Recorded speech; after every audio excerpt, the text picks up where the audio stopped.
What's up, YouTube? Poor Man Podcast back with another video. Give me the HBO special. That's a Help a Brother Out special. Hit the like and the subscribe button for more content. Let's get right into the video.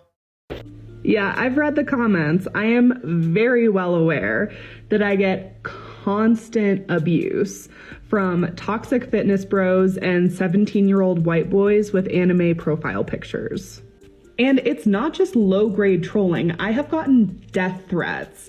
This is what happens to every fat woman who dares to exist in public.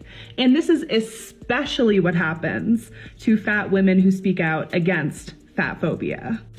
I continue to make videos because whether you like it or not, change is already happening. The narrative is already changing. How fat people are treated is already changing. Our access to resources and rights, which we had been denied, is changing. And I want to be a part of that. And creating spaces where community and education can take place, that's worth it. Hey, here's the thing. When you get online and you say things that are controversial, you can't then point at the people who don't agree with your message and say, well, this is validation. This proves that I'm right. Because take me, for example. I understand that some of the things I say may be seen as controversial. I understand that some people aren't going to like my opinions. But I also understand that that's just a part of the territory. People hated Jesus Christ. All he said was we have to love one another. And somebody said, hey, shut him up. So when you're a 300-pound woman and you get online and you say, this is beautiful, this is healthy, and anybody who disagrees with me is a part of the problem, especially when it goes against all of modern science, you're gonna get a little hate mail. It just comes with the territory.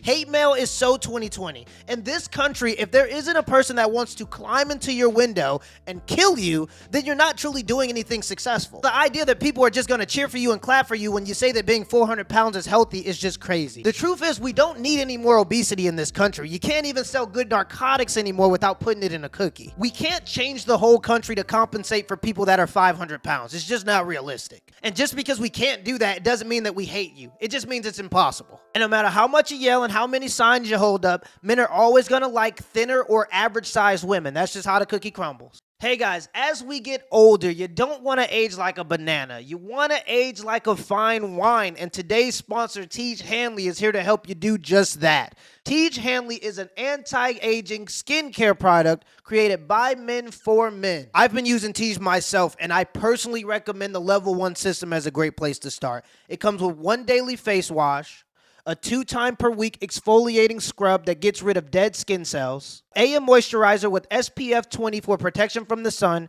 and a PM moisturizer to make sure your face stays hydrated all night. Even if you have the IQ of a chicken sandwich, no worries. Every box comes with this instruction card that tells you when to use each product, how much to use, and in what order. In addition to amazing skin, members of Tiege Hanley get a ton of benefits. Benefits including at least a 20% off retail price, the ability to customize your box, exclusive monthly deals, pause or cancel at any time, and free US shipping and low-cost shipping to most other countries. But in all seriousness, guys, we do have to support the brands that support male content.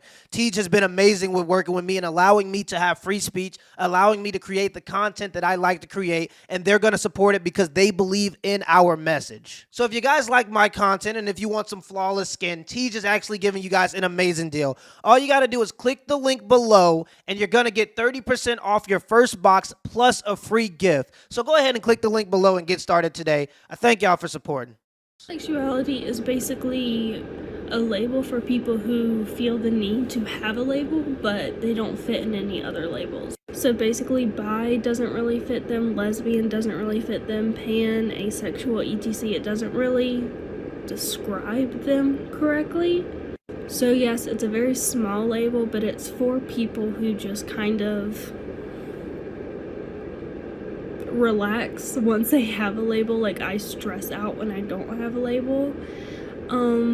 So it puts my mind at ease a little, and it's for people who want that. It's kind of the same as unlabeled, but unlabeled people don't want a label. That's the difference. So yeah. So homosexual is a label for people that just want a label. So people are literally stressed out and are creating labels so that they can be a part of some kind of oppressed group. And this is why you got to keep people busy. This is why you got to keep people working to keep the machine going. Because when people have too much time to think, they start to create problems. They start to self-sabotage. They start to create genders. They start to abuse their spouses, both male and female. They start to throw themselves off bridges at record numbers. And if there's one thing the pandemic taught us, it's that. This is why you can't have too much free time. This is why you got to work 40 hours a week, because when you have too much free time, you overthink and you start to self-sabotage. That's what humans do best. We self-sabotage. You give people one day off of work, and what do? We overeat. We mindlessly watch entertainment. We do drugs and alcohol. If you're not being productive, you're gonna self-sabotage, so you gotta keep working. We create planes, a beautiful technology where I can experience different cultures. I could be in the US, and in the same day, I could be halfway across the world, and then in 40 years' time, we're dropping bombs on it.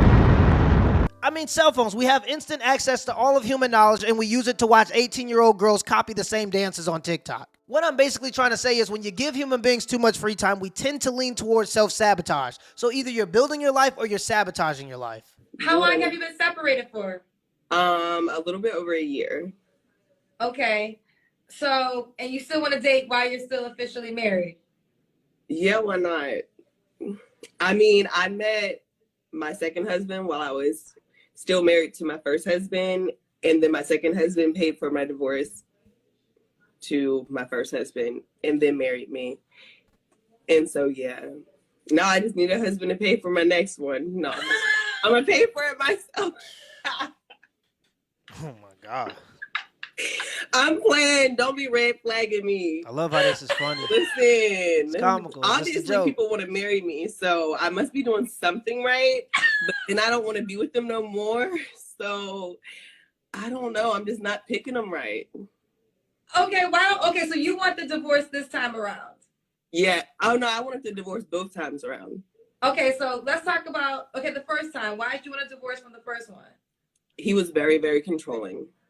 So did you have an affair on the first one with the second one? No, it wasn't an affair or anything. I left him, and then I met the second one like probably a month later, and then I got with the second one. A month later. And then now the second one, why you want to divorce him? Same thing, very controlling. Controlling how? What are they doing that? Give me control. Like, oh, you can't post sexy pictures on social media. You can't dress a certain way, but I dressed sexy whenever I first met you.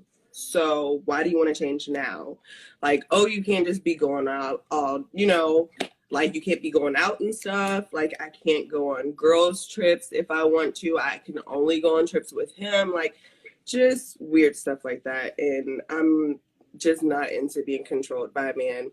And I think it's because I tend to go for men with money, and men with money, like they, for whatever reason, feel like they can control my life. So yeah, but I'm not going to stop going for men with money. That's not the point here. But This is a prime example of a woman that wants a man to be traditional, but she's not willing to be traditional herself. You want a man to go out and be the traditional man, to go to work every single day, to bring home the bacon, but you're not willing to be traditional because you want to do whatever you want to do. So basically, she wants a rich simp. And this is what happens when marriage laws are skewed so far towards women that women can now weaponize marriage. Women in 2022 have no reason to not get a divorce. They have nothing on the line. If the second husband didn't pay for her first divorce, then the first husband was going to have to pay for it anyway. And this is why men, especially wealthy men, have to be careful nowadays, because there are a lot of women that want wealthy men. They go and scroll on Instagram and they see their favorite influencer with these wealthy men, and their favorite influencer is able to go out butt naked, but they don't understand that that's not normal. Most rich men aren't athletes and entertainers. Most rich men are engineers, dentists, doctors, men who have to uphold a certain image, and they can't have their wives in the street running rampant because it destroys the brand. Compare Will Smith to Denzel Washington. Will Smith allowed his wife to lead.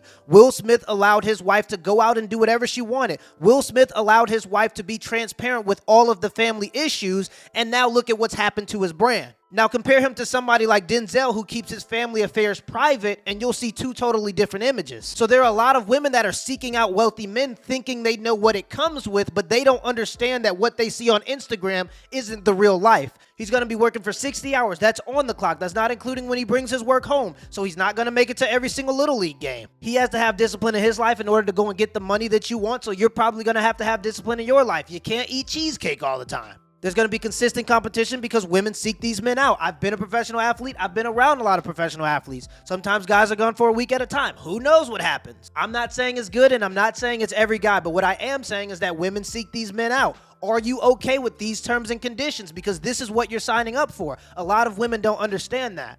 And just to hold everybody accountable for the first husband, if somebody is showing you who they are, then you have to believe them. Marriage isn't just some magical fairyland where you kiss the bride and then everything changes. If this woman was a party girl in your dating phase, which is the whole purpose of the dating phase, by the way, is to see the signs and to be able to vet people. If she was a party girl during the dating phase, she's not going to change her ways once you get married. It's not some magical thing that happens. Now, if in the dating phase she was super submissive and was listening to you, and as soon as she got the ring, she switched up, it's not much you can do about that as a man, but protect yourself through a prenup. But for the second husband, I don't feel bad for him at all. How you get him is how you lose him. I'm not buying the fact that she got a divorce and then a month later she met the next man that she was going to marry. I don't buy it. I don't buy the fact that this man paid for her divorce and then the next month she met this man and this is the man that she's going to marry. How did he pay for the divorce if you never met him until a month after you got the divorce? I don't believe it. If a woman got a divorce because she considers controlling not being allowed to show her naked body online, she's the problem. And if he didn't read that sign, that's on him. What she wants is a sponsor. She wants a man that's going to fund her lifestyle while she goes out and gets attention and affirmation from other men. Now, her going into her third marriage, she's going to have a hard time when she finds out that most men, rich or poor, don't want their women online getting attention and affirmation from other men by showing her body. Now, if the third guy comes along and he sees this interview and he still decides to marry her, I can't feel bad for him because she's shown you who she is. And if you sign up for that, you've accepted the terms and conditions. Till next time. Yeah, look, gotta go get this shit by any means. Like physics, I'm no chemist, but God mixes word equating hella lyric petri dishes. Got fucked up dispositions, dropped the pen, picked up the pencil, been precise, seeming consistent. I dissect up every